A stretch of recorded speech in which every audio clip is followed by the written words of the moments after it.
Chattaroy Cheese Company is in its 5th year of making fresh farmstead goat cheese and other products, and it's making a name for itself around the inland Northwest, even hosting an open house this Sunday.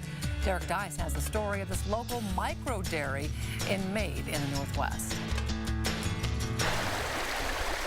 Here, off the banks of the Little Spokane River in Chattaroy, sits Lon and Becky Jasper's 80-acre Crescent Farm and a true micro dairy that's producing some mouth-watering goat cheese. And we actually get a lot of good feedback. Yeah, we're very pleased with how the community has accepted us. After a long career with DSHS, Becky, who's owned goats for years, became very interested in cheese. So I started doing more research and went to some cheese trainings. I went to Vermont and took a class. And now the Jasper's little project is becoming a big success, even if they did worry about being around each other a little too much. We didn't know if that was going to be too much togetherness, but actually my husband and I do well with projects. Chattaroy Cheese Company makes cheddar, Havarti, and other types of cheese. They even make wild mountain honey and maple syrup from trees on their farm.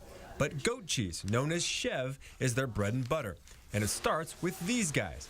The goats are brought in twice a day for milking. And they all have a little pot of food. It's their grain, it's their reward, and so they like being milked.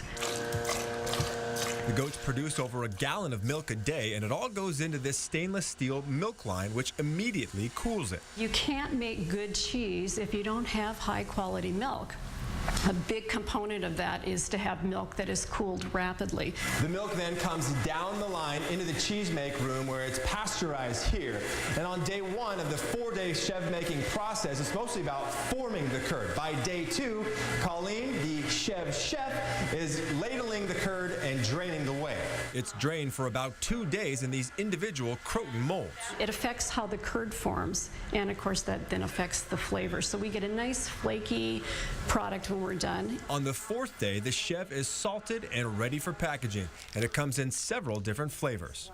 We use a variety of herbs to bring out the different flavors, and it's great to use in dishes. I mean, people can put our truffle in their potatoes or our lavender on their fish. Chattaroy Cheese Company sells mostly to farmers markets, but we also have a cheese that's being sold retail at Main Street Market. We're at Huckleberry's on the South Hill in Monroe and at Rocket Market on the South Hill. But despite their success, the Jaspers have no plans for expansion and say they're just fine being a local cheesemaker. We like being the size that we are, but our goal is to sell everything we make.